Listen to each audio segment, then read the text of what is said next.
जय हिंद दोस्तों। तो प्रश्न है आपका प्यारे बंधुओं की प्रथम पंचवर्षीय योजना क्या है। प्रथम पंचवर्षीय योजना क्या है। तो प्यारे बंधु आप जुड़े हैं ट्रिक्स ऑनलाइन क्लासेस के साथ, तो आप हमारे वीडियो के इन तक बना रहिए। हम आपको जो है प्रथम पंचवर्षीय योजना के बारे में समझाने की पूर्णतः प्रयास करेंगे। तो प्यारे बंधु आपको याद रखिएगा, प्रथम पंचवर्षीय योजना का तात्पर्य होता है कार्य या कार्य क्या होता है कार्य क्या होता है प्यारे बंधु कार्य, और उद्देश्य का मतलब होता है लक्ष्य। तो प्रश्न है कि प्रथम पंचवर्षीय योजना, तो प्यारे बंधु आपको याद रखिएगा यह 1951 में प्रारंभ हुआ था। क्या हुआ था? प्रारंभ हुआ था। आपको याद रखिएगा प्रथम पंचवर्षीय योजना जो प्यारे बंधु 1951 में प्रारंभ हुआ था, और यह जो योजना जो है 1956 तक चला था याद रखिएगा यह जो है 1956 तक यह योजना चला था। अब प्यारे बंधु आपको याद रखिएगा कि इसका जो उद्देश्य था कि प्राथमिक क्षेत्र पर विशेष बल देना। अब आपको हम बता दें कि भारत जो है बंधु कृषि प्रधान देश है। भारत जो है कृषि प्रधान देश है। आपको याद रखिएगा प्यारे बंधु भारत जो है कृषि प्रधान देश है।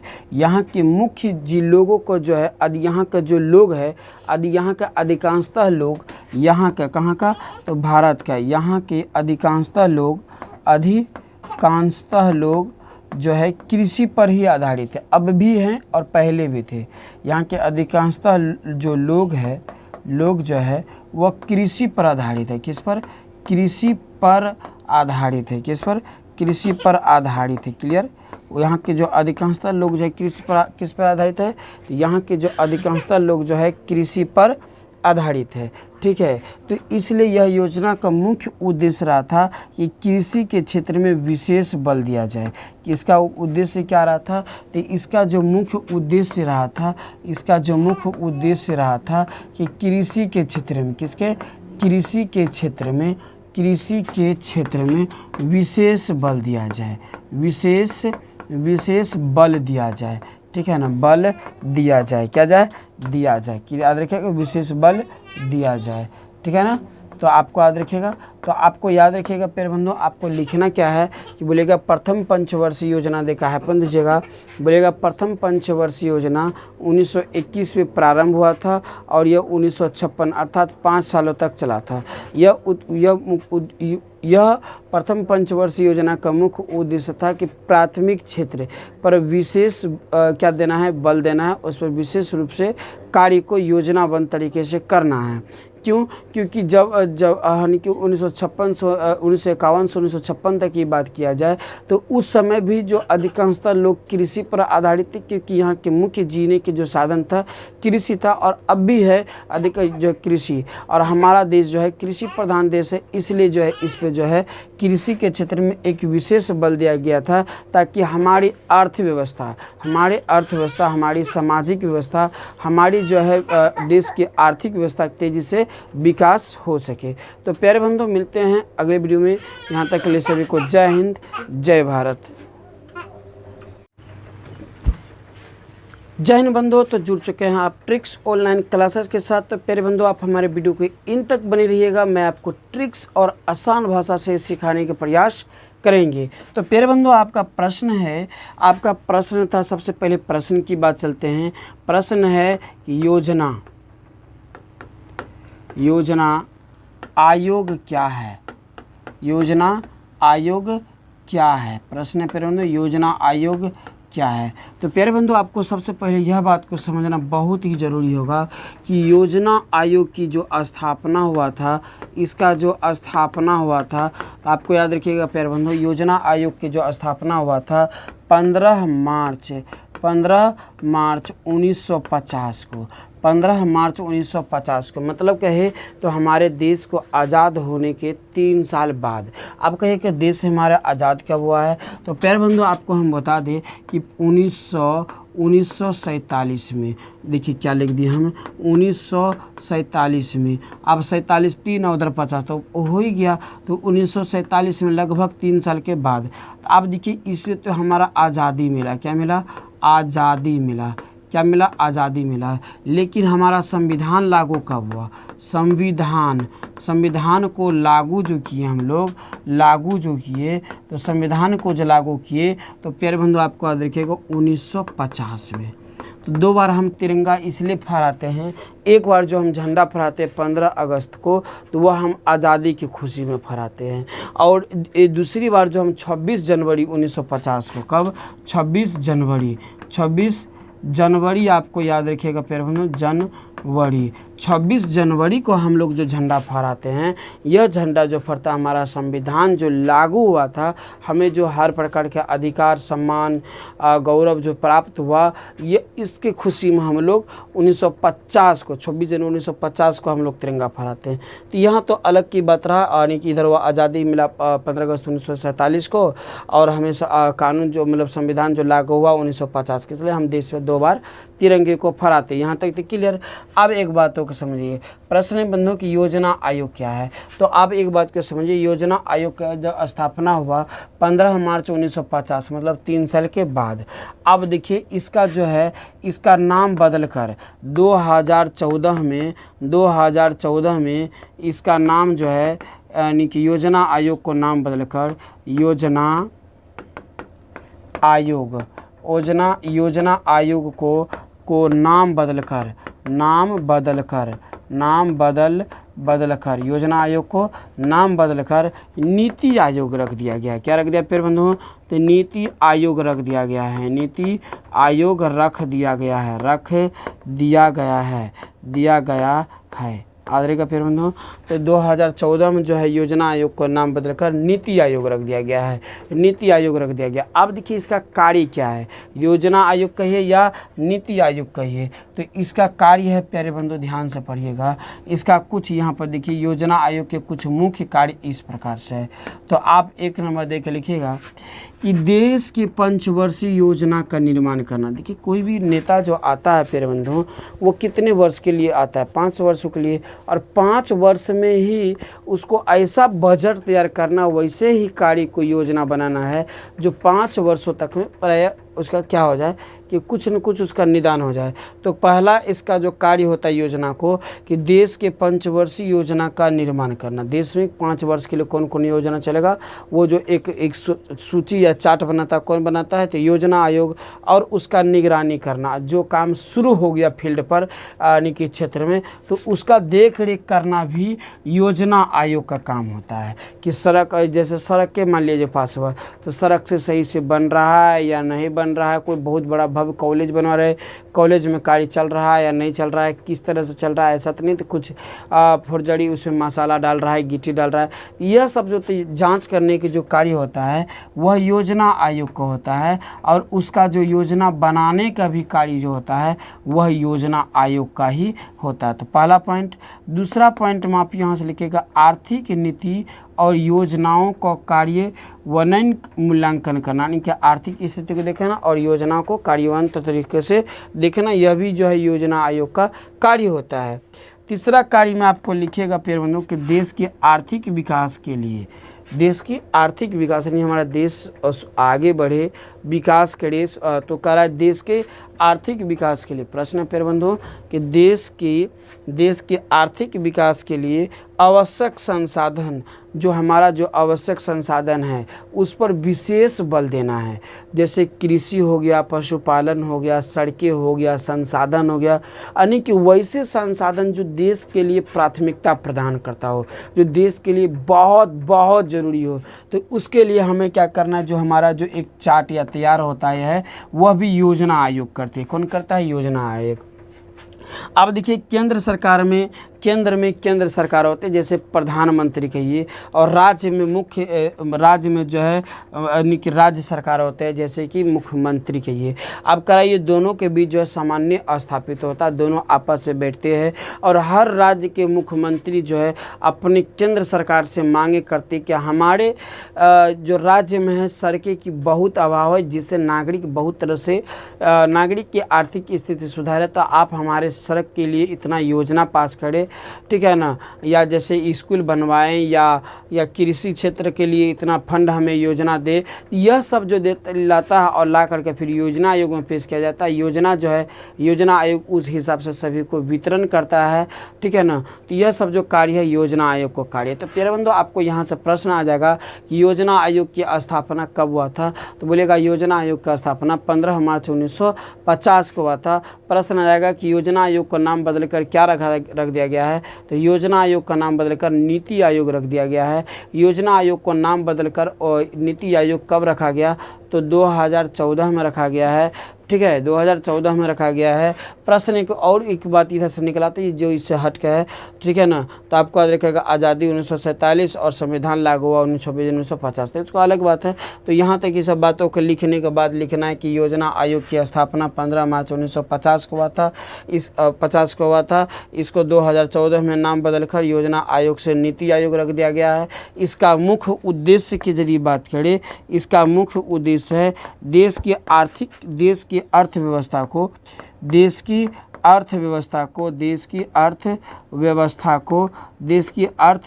को याद रखिएगा विकास की ओर ले जाना। किसकी ओर, तो विकास की ओर ले जाना, ठीक है, विकास की ओर ले जाना है। उसके लिए कुछ मुख्य कार्य इस तरह से करते हैं, स्क्रीनशॉट कर लीजिए, लिख लीजिएगा कि देश की पंचवर्षीय योजना का निर्माण करना और उसकी निगरानी करना, देखरेख करना, आर्थिक नीति और योजनाओं के कार्यान्वयन को मूल्यांकन करना कि आर्थिक व्यवस्था में कितना हुआ और योजनाओं में कितनी खर्च हुआ, इसी को देख करना।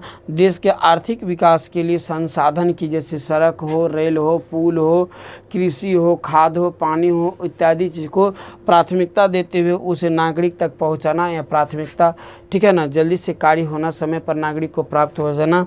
और केंद्र सरकार और योजना को समन्वय करना आधार, केंद्र सरकार से जो है राज्य सरकार अपने नागरिक की सुरक्षा हेतु, नागरिक के विकास हेतु, नागरिक के हर संसाधन की पूर्ति हेतु मांगे को रखना, ये सब जो कार्य होता है प्यारे बंधुओं, क्या होता है, कार्य जो होता है ये योजना आयोग के अंतर्गत होता है।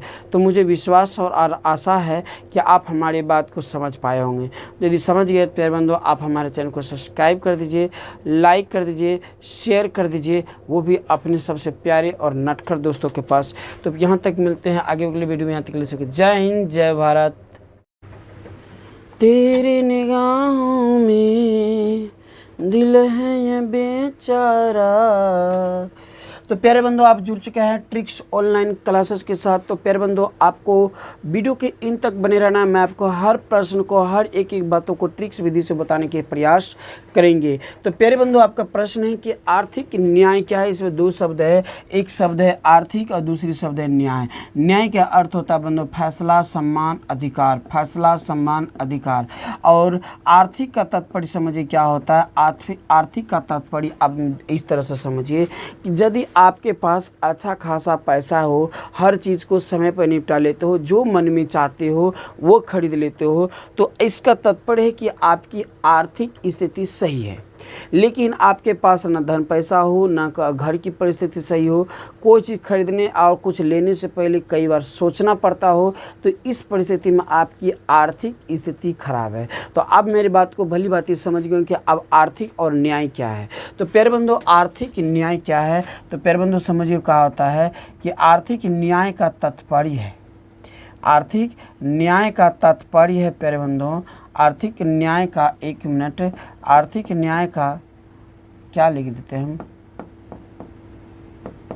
आर्थिक न्याय का तात्पर्य है प्यारे बंधुओं वैसा नागरिक समाज, वैसा समाज, वैसा समाज या नागरिक, वैसा समाज या नागरिक जिनकी आर्थिक स्थिति खराब हो, जिसकी आर्थिक स्थिति क्या हो प्यारे बंधुओं, आर्थिक आप समझ रहे हैं कि हम आर्थिक कह रहे हैं तो क्या बोल रहे हैं, जिसकी आर्थिक स्थिति क्या हो, जिसकी आर्थिक स्थिति क्या हो प्यारे बंधुओं, खराब हो, आर्थिक स्थिति खराब हो, जिसकी आर्थिक स्थिति खराब हो, जिन्हें धन की ज़रूरत हो, जिन्हें धन की ज़रूरत हो, ठीक है ना। जब खराब है तो इसे किसकी ज़रूरत पड़ेगी, तो इन्हें जो है धन की ज़रूरत पड़ती है, इन्हें धन की ज़रूरत हो, धन की ज़रूरत हो, इन्हें किसकी ज़रूरत हो, धन की ज़रूरत हो। इसकी जो है मेरी बातों को समझिए, मैंने प्रश्न किया था प्यारे बंधुओं का आर्थिक न्याय क्या है, तो आप बोलिएगा आर्थिक न्याय का तात्पर्य वैसा समाज या नागरिक, वैसे समाज या नागरिक जिनकी आर्थिक स्थिति खराब हो, जिनकी आर्थिक स्थिति खराब हो। और जब उनकी आर्थिक स्थिति खराब हो तो उसे किसकी ज़रूरत पड़ेगी, ऐसा थोड़ा है कि एक सिर्फ बोतल की ज़रूरत पड़ेगी, नहीं, उसे जो प्यारे बंधु धन की ज़रूरत पड़ेगी। और धन दिलाने हेतु, धन को दिलाने हेतु हम उन्हें तत्पर करता हो, उन्हें हम क्या करते हो, धन की ज़रूरत हो, और उसे जब धन की ज़रूरत हो तो हम उसे धन की मुहैया कराते हो। जब उनको धन की ज़रूरत हो तो उसे हम धन को मुहैया कराएंगे। धन को किसकी, तो धन को हम क्या कराते हैं, धन को प्राप्त करवाते हैं, धन को प्राप्त कराते हैं, धन को प्राप्त कराते हैं। तो ऐसे परिस्थिति में जब उन्हें धन को प्राप्त करेंगे, धन को देंगे, और उस धन को देने के बाद उसको धन, जैसे हम मान लीजिए कि इस समाज के नागरिक को धन क्या कहा जाए, आर्थिक स्थिति खराब थे, आर्थिक स्थिति खराब तो मैंने उसे धन दिया। जब धन दिया तो यह धन इस नागरिक को हुआ, यह समाज को हुआ। अब यह अपनी पूर्णतः अधिकार के साथ, पूर्णतः अधिकार के साथ उन्हें प्रयोग में ला लेता हो, प्रयोग कर सकता हो, उस पर अपना पूर्णतः अधिकार बना सकता हो। ऐसे प्रक्रिया को सामाजिक न्याय, आर्थिक न्याय के तत्पर रखा जाता है। क्या रखा जाता है, आर्थिक न्याय के तत्पर्य में रखा जाता है। अब देखिए दूसरे शब्द में है कि वैसे बेरोजगार लोग या बेकार लोग, बेरोजगार कहिए, बेकार कहिए, या ऐसे कहिए, बेकार लोग कहिए, असहाय लोग कहिए, ठीक है ना, असहाय लोग कहिए या वृद्ध लोग कहिए, ये लोगों के क्या होते हैं प्यारे बंधु, धन की ज़रूरत ज़्यादा पड़ती है, इनकी आर्थिक स्थिति बहुत ख़राब होते हैं। और इस परिस्थिति में जो हम उसे धन की मुहैया कराते हैं, मतलब धन देते हैं, या किसी प्रकार के संगठन के द्वारा देते हैं, या किसी प्रकार के राजनीतिक नेता वर्ग के लोगों के द्वारा दिलाते हैं, या समाज के लोगों के द्वारा उसे एकत्र करके जो हम लोग उसे धन मुहैया कराते हैं, धन को देते हैं, तो यह क्रिया आर्थिक न्याय कहलाती है। यह क्रिया क्या कहलाती है प्यारे बंधुओं, तो आर्थिक न्याय कहलाता है। आप मेरी बातों को भली भांति समझ गए होंगे। तो आपको करना है क्या है कि इस तरह से आर्थिक न्याय दे करके, और इस तरह से आपको आर्थिक न्याय दे करके अब बाकी शेष करना क्या है, क्या हो रहा है जो नहीं चल रहा है बंधु, तो आर्थिक न्याय दे करके इसलिए कर देना है। उसके बाद लिखना है कि आर्थिक न्याय का तात्पर्य है वैसा समाज या नागरिक जिन्हें धन की सख्त ज़रूरत होती हो, जिन्हें धन की अति आवश्यकता होती हो, और वैसे लोगों को या वैसे नागरिक को जब हम किसी संगठन के द्वारा या समूह के द्वारा या किसी अन्य प्रकार की सरकारी फंड के द्वारा जो हम उसे धन की मुहैया कराते हैं, मुहैया मतलब होता है धन को देना, तो यह क्रिया क्या कहलाती है, यह आर्थिक न्याय कहलाती है। और जब उन्हें जब देते हैं तो सभी लोगों को समान रूप से देते हैं, और जब उन्हें देने के बाद सभी को समान उस पर अधिकार हो जाता हो, समान अधिकार होता, पूर्णतः अधिकार होता उसको यूज करने के लिए, उसको प्रयोग करने के लिए, तो यह सामाजिक न्याय कहलाती है। दूसरे तात्पर्य में कहते हैं कि वैसे लोग जो बेरोजगार हो, वृद्ध हो, या बेकार हो, या समाज के निर्धन गरीब परिवार से हो, तो ऐसे लोगों को धन को प्राप्त कराना और उसको फिर पूर्णतः उस पर क्या कहा जाए, उसको अपनी आवश्यकता अनुसार उसको प्रयोग करना क्या कहलाता है, तो ये सब प्रक्रिया प्यारे बंधुओं आर्थिक न्याय कहलाती है। यह प्रक्रिया क्या कहलाती है, तो यह प्रक्रिया आर्थिक न्याय कहलाती है। तो प्यारे बंधुओं आप इस बात को समझ गए होंगे। और परीक्षार्थी आपको याद रखिएगा प्यारे बंधुओं, वहाँ लिखा था परीक्षा में कि परीक्षार्थी यथासंभव अपने ही शब्द में उत्तर दे। यह नहीं कहता है कि जो आप किताब से चिपका के दिमाग में वो चिपका कर यहाँ लिख दीजिए, तो यह नहीं कहते, परीक्षार्थी यथासंभव अपने ही शब्द में उत्तर दे। तो प्यारे बंधुओं आपको जो हमने बताया इसी चीज़ को आपको लिखना है, और ये आपका परिभाषा हुआ, पर नंबर बड़ा मस्त मिलेगा। तो प्यारे बंधुओं आपको कैसा लगा मेरा वीडियो, लाइक कर दीजिएगा, जरूर सब्सक्राइब तो जरूर कीजिएगा, अपने सबसे नटखट और प्यारे दोस्त के पास शेयर जरूर कीजिएगा। मिलते हैं अगले वीडियो में, यहाँ तक के लिए सभी को जय हिंद, जय भारत। तेरी निगाहें मन की भरोसा है, जान गए मेरा अपनों की भरोसा है, दिल की मेरा दिन का। जय हिंद। तो आपका प्रश्न है प्यारे बंधुओं कि मुगल काल में निर्मित 4 स्थापत्य कलाकृतियों के नाम बताइए। मुगल काल में स्थित 4 स्थापत्य कलाकृतियों के नाम बताइए। तो आपको प्रश्न को पहले करना क्या है कि जैसे उत्तर जो आप लिखिएगा तो सबसे पहले उत्तर लिख करके, और जैसे कॉपी है तो उसमें मतलब जैसे होता है ना इस तरह से कॉपी, तो उसमें जैसे लिखना है पहले कि मुगल काल में निर्मित 4 स्थापत्य कलाकृतियों। इस तरह से लिख करके आपको करना क्या है, इस तरह से लिख कर आपको करना क्या है प्यारे बंधुओं कि इस तरह से पहले हेडिंग दे देना है, ठीक है ना। रोमन 1 दे के लिखना है। पहला है प्यारे बंधुओं बुलंद दरवाज़ा। पहला क्या है तो आपको याद रखिएगा, पहला है बुलंद दरवाज़ा। बुलंद दरवाज़ा, क्या हम लिख दिए, बुलंद एक कैसे हो रहा जी, दरवाज़ा। पहला क्या बंधुओं, बुलंद दरवाज़ा। अब देखिए ये जो बुलंद दरवाज़ा जो है, इसका मतलब अर्थ जो होता है, इसका यदि अर्थ रखा जाए तो बुलंद दरवाज़ा का अर्थ होता है प्यारे बंधुओं महान। क्या होता है, महान या ऊंचा, महान या ऊंचा। आपको याद रखिएगा बुलंद दरवाज़ा का जो अर्थ होता है महान या ऊंचा होता है। अब इसका निर्माणकर्ता का यदि बात किया जाए,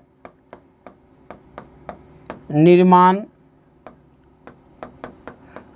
मतलब इसको जो निर्माण कराने वाले थे, इसका यदि निर्माणकर्ता की बात किया जाए तो वो थे अकबर। कौन थे प्यारे बंधु, तो अकबर थे, अकबर। अच्छा, इसका निर्माण क्यों कराया गया, क्या कुछ तो इसका रहस्य रहा होगा। तो सबसे पहले आपको याद रखिएगा इसका जो निर्माण करता है वो अकबर है। कौन है, अकबर है। कौन है प्यारे बंधु, अकबर। इसका यदि अर्थ कहा जाए तो महान या ऊंचाई होता है, महान या ऊंचाई होता है। अब इसका जो निर्माण हुआ था, इसका जो निर्माण हुआ था तो आपको याद रखिएगा बंधु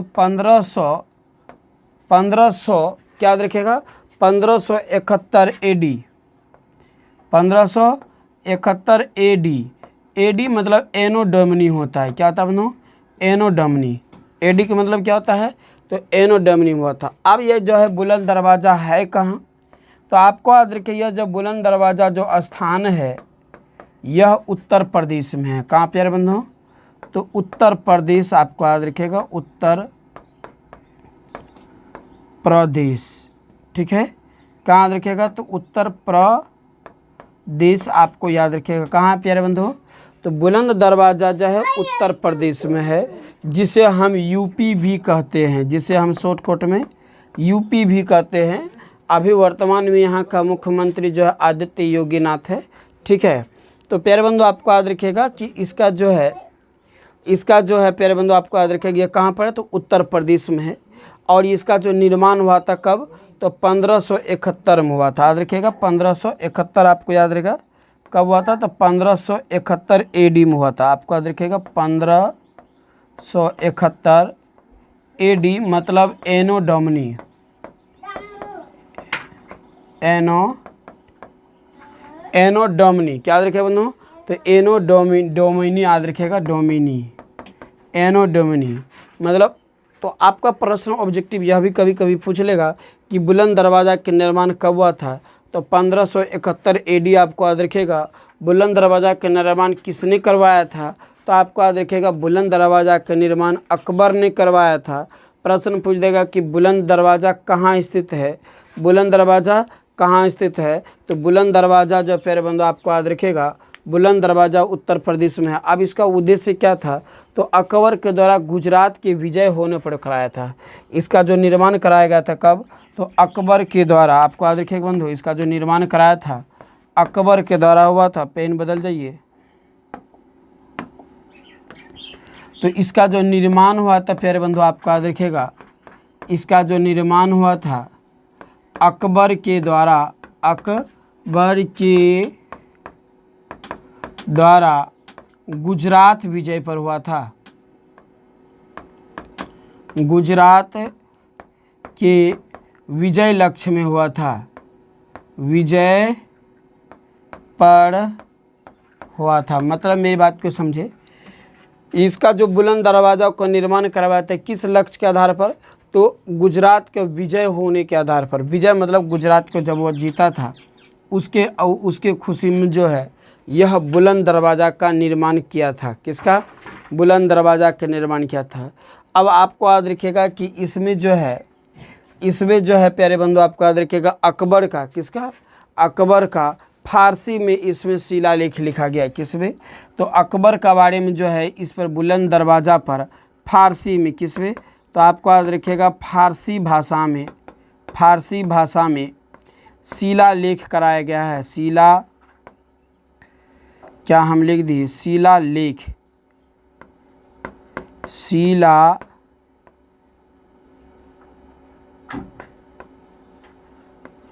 लेख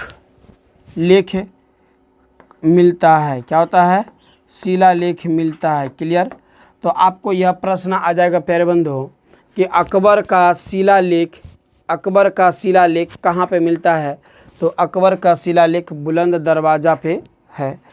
अब प्रश्न यह भी आ सका कि बुलंद दरवाज़ा पर अकबर का जो शिलालेख है वह किस भाषा में है, तो अकबर का जो बुलंद दरवाज़ा पर शिलालेख है वह फारसी भाषा में है। अच्छा, बुलंद दरवाज़ा का निर्माण किस उद्देश्य में, किस उपलक्ष्य में कराया गया था, तो बुलंद दरवाज़ा का निर्माण जो है गुजरात के विजय उपलक्ष्य में कराया गया था। क्लियर। अभी प्रश्न आ जाएगा कि इसका निर्माण किसने किया था, तो अकबर के द्वारा किया गया था। कब किया गया था, तो प्यारे बंधु आपको याद रखिएगा 1571 ईस्वी में किया गया था। और ये कहाँ स्थित है, तो प्यारे बंधु आपको याद रखिएगा यह उत्तर प्रदेश में स्थित है। तो अब ये मेन पॉइंट को आपको याद हो गया। अब यदि इसको लिखना है तो एक नंबर बुलंद दरवाज़ा दे दीजिएगा, उसके बाद लिखिएगा बुलंद दरवाज़ा का निर्माण मुगल कालीन सम्राट अकबर के द्वारा 1571 ईस्वी में उत्तर प्रदेश में किया गया था। इसका उद्देश्य था, इस बुलंद दरवाज़ा पर अकबर का शिलालेख फारसी भाषा में मिलता है। इसमें जो है अकबर का शिलालेख फारसी भाषा में, किसमें है, फारसी भाषा में है। क्लियर। क्या आप सभी लिख पाइएगा प्यारे बंधु। चलिए, ये तरह पहला पॉइंट। तो अब 4 को पूछा है, अब अगला पॉइंट में चलिए, अगला कौन सा है, तो अगला है प्यारे बंधु आपको याद रखिएगा लाल किला। लाल किला को सभी लोग जानते होंगे, यह विश्व धरोहर में शामिल है। कौन, तो लाल किला जो है विश्व के धरोहर में शामिल है। यह विश्व के धरोहर में शामिल है। कहाँ पर शामिल है, यह विश्व के धरोहर में शामिल है। कहाँ पे है, तो यह जो है प्यारे बंधु विश्व के धरोहर में शामिल है। क्लियर। अब इसका जो है लाल किला जो है कहाँ प्यारे बंधु, तो लाल किला जो है वर्तमान दिल्ली में स्थित है। कहाँ प्यारे बंधु, तो वर्तमान दिल्ली में स्थित है। क्लियर। वर्तमान कहाँ प्यारे बंधु, तो आपको याद रखिएगा वर्तमान जो है यह दिल्ली में स्थित है। याद रखिएगा लाल किला वर्तमान कहाँ प्यारे बंधु, तो लाल किला जो है वर्तमान दिल्ली में स्थित है। क्लियर। कहाँ पर है, तो आपको याद रखिएगा दिल्ली। कहाँ पर, तो वर्तमान में जो है लाल किला दिल्ली में स्थित है। कहाँ प्यारे बंधु, दिल्ली में स्थित है। ओके, यहाँ तक किसी को दिक्कत। चलिए अब प्यारे बंधु, अब ये चीज़ को समझना है, आप सभी को समझना है इसका जो निर्माण किया था शाहजहाँ ने किया था। किसने किया था?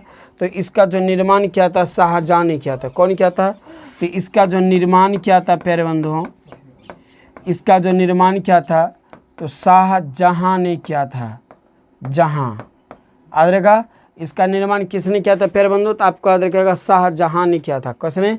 तो शाहजहाँ। अब प्यारे बंधु ये आप कहेगा शाहजहाँ तो ताजमहल का निर्माण करवाया था। जी हाँ, ताजमहल का भी निर्माण कराया था और लाल किला का भी निर्माण शाहजहाँ ही ने करवाया था। अब इसका जो निर्माण कार्य शुरू हुआ था, यह जो शुरू हुआ था तो प्यारे बंधु आपको याद रखिएगा 10 साल तक यह कार्य चला था। कितने सालों तक? 10 सालों तक यह कार्य चला था। 1638 में यह शुरू हुआ था। कब? तो 1638 से शुरू हुआ और 1638 से कितने साल तक चला? तो 1638 से 10 साल। तो इसमें 10 जोड़ दीजिए प्यारे बंधु, 10 जोड़ दीजिए तो 10 साल तक चला था। तो कितने साल तक चला था? तो 1648 तक चला था। 10 जोड़िएगा तो कितना हो जाएगा? तो 1648, यानी 1638 से शुरू हुआ और 1648 तक चला था। तो आपको प्रश्न यह पूछ दिया जाएगा, मिट क्यों नहीं रहा है जी? चलिए, ये बात को ध्यान से पहले समझिए मेरी बात को। तो इसका जो निर्माण कार्य शुरू जो हुआ था, इसका जो निर्माण कार्य शुरू हुआ था, निर्माण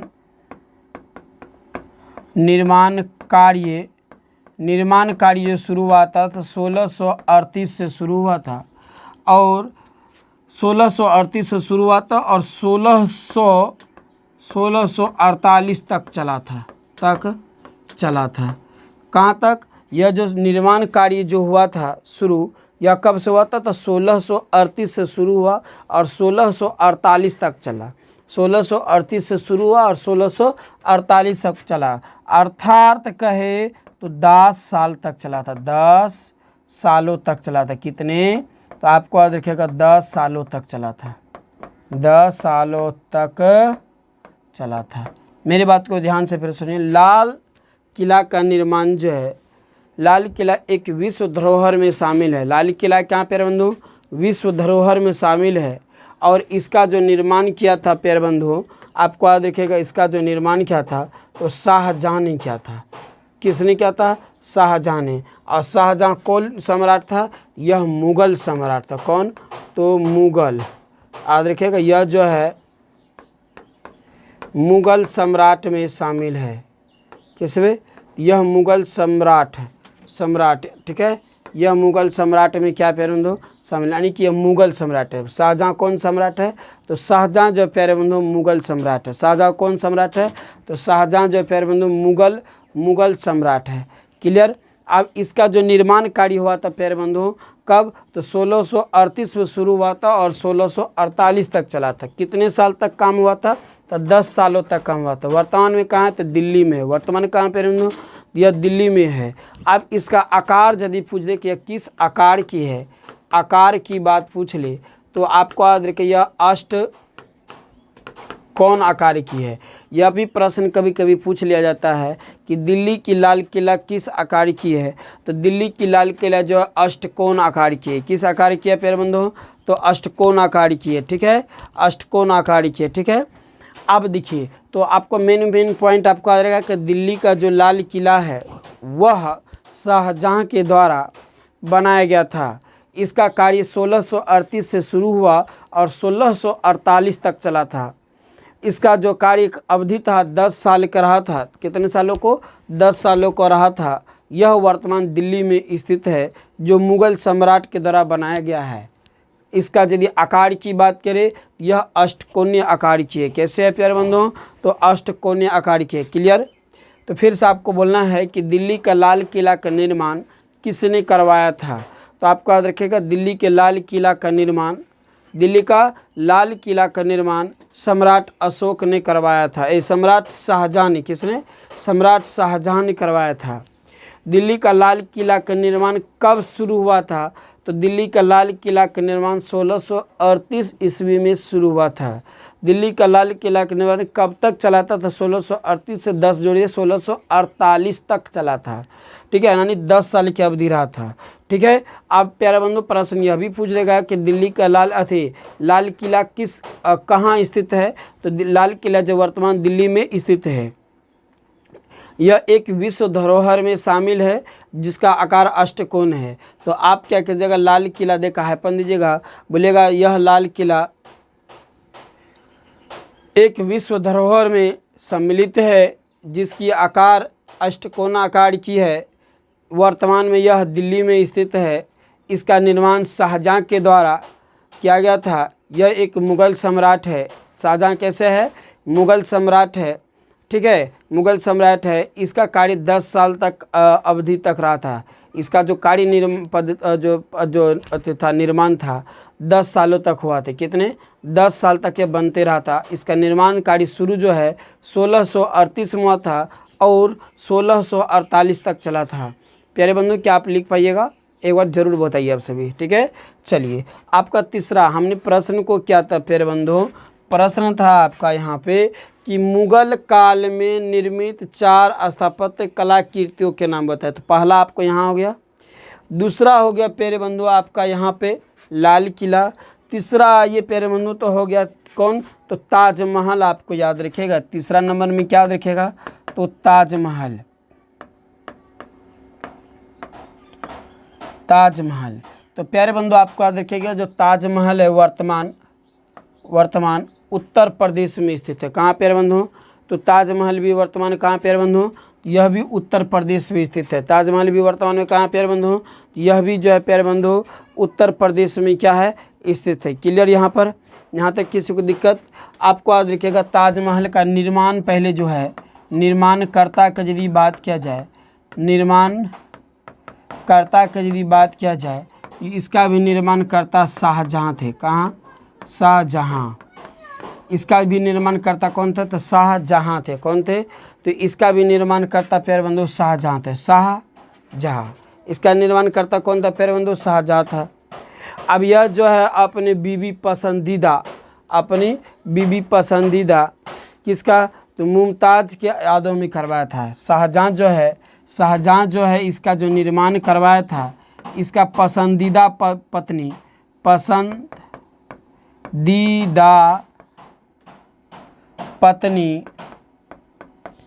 पसंदीदा पत्नी मुमताज़ की याद में कराया था। पसंदीदा पत्नी कौन थे, तो मुमताज़ की याद में। अब मेरी बातों को समझिए प्यारे बंधु, ये जो ताजमहल का जो निर्माण कराया था कौन, तो शाहजहाँ ने करवाया था।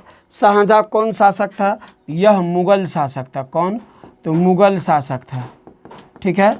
आपको याद रखिए कौन शासक था प्यारे बंधु, तो आपको याद रखिएगा क्या हम लिख देते हैं, मुग़ल शासक। शाहजहाँ कैसे शासक थे, तो शाहजहाँ भी जो है मुग़ल शासक थे। और यह जो निर्माण किया था अपनी प्यारी पत्नी मुमताज़ की याद में किया था, अपनी प्यारी पत्नी मुमताज़ की याद में किया था, ठीक है। इसका जो निर्माण, इसका जो कार्य अवधि था, यह जो है 1600, ठीक है ना। इसका जो कार्यकाल रहा था कितने, तो 1600, आपको याद रखेंगे 1628 और 1658, 1628 से 1658 कार्य अवधि रहा था। कार्य अवधि क्या रहा था, तो कार्य अवधि रहा था। अवधि आपको याद रखिएगा, कार्य अवधि आपको याद रखिएगा, अवधि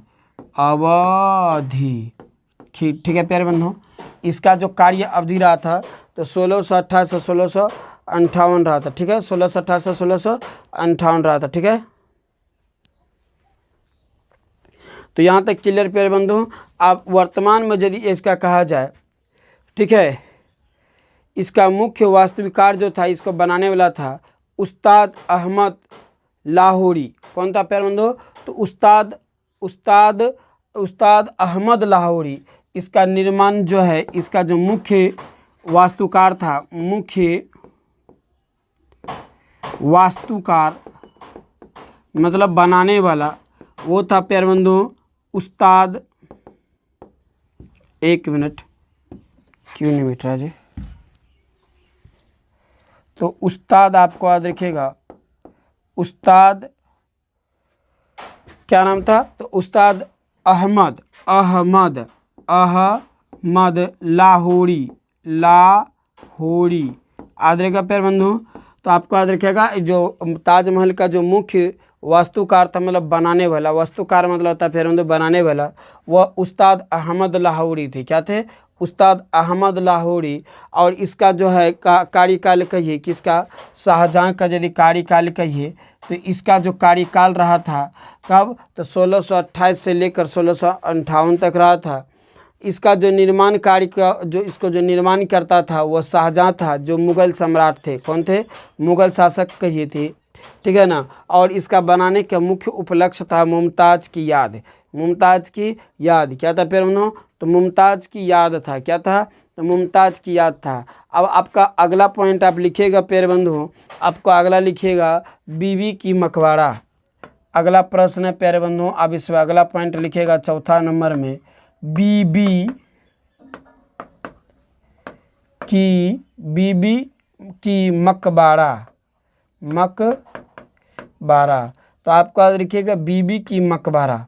बीबी की मकबरा जो प्यारे बंधुओं औरंगजेब के द्वारा बनाया गया था। इसका जो निर्माणकर्ता जो था प्यारे बंधु आपको याद रखिएगा वो था औरंगजेब। कौन था? औरंगजेब था। कौन था प्यारे बंधु? तो आपको याद रखिएगा बीबी की मकबरा का निर्माणकर्ता कौन था प्यारे बंधु? तो औरंगजेब था। यह वर्तमान महाराष्ट्र में है। कहाँ प्यारे बंधु? यह जो है वर्तमान महाराष्ट्र के औरंगाबाद में स्थित है। यह जो है वर्तमान की यदि बात किया जाए तो महाराष्ट्र के कहाँ? तो महाराष्ट्र के औरंगाबाद में स्थित है। औरंगाबाद कहाँ प्यारे बंधु? यह जो वर्तमान में जो है महाराष्ट्र के औरंगाबाद में स्थित है। कहाँ प्यारे बंधु? तो महाराष्ट्र के औरंगाबाद में स्थित है। अब इसका निर्माण ईस्वी यदि बात किया जाए, निर्माण ईस्वी में यदि बात किया जाए तो प्यारे बंधु इसका जो बीबी की मकबरा बनाया गया था 1678 ईस्वी में बनाया गया था। कब?